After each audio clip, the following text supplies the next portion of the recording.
International Drug Abuse Day. International Day Against Drug Abuse.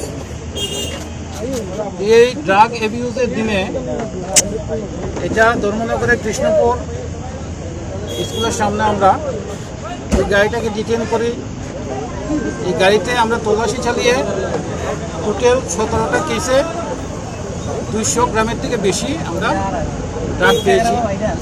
এটা হলো heroine. এটা মিজোরাম থেকে এসেছে, মায়ানমার থেকে এসেছে। কোয়ালিটি খুব ভালো, আপনারা দেখেছেন, আপনাদের সামনেই হয়েছে। যেটা কালোবাজারের মূল্য 2 কোটি টাকার থেকে উপরে আছে। আমরা এই গাড়ির থেকে, গাড়িটা নতুন দেখছেন আপনারা, গাড়িটা কোনো নাম্বারই পড়েনি। এই গাড়ির থেকে আমরা 2 জনকে অ্যারেস্ট করেছি। একজনের নাম হলো জাবেদ আলী, আরেকজনের নাম হলো জয়দুল হোসেন।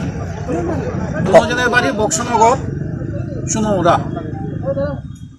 আমরা ধর্মনগর থানাতে একটা কেস নিয়েছি। এই কেসের ইনভেস্টিগেশন চলছে। ড্রাগ সিজ হয়েছে, মানুষ অ্যারেস্ট হয়েছে, গাড়িটা সিজ হয়েছে।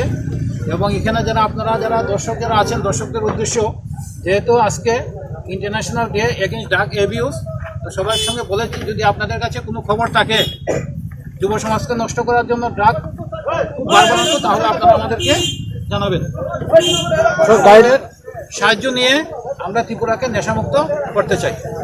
গাড়িটা কোথা থেকে এসেছিল? গাড়িটা মিজোরাম থেকে সাইডের দিকে এসেছিল, যাচ্ছিল সোনামুড়ার দিকে।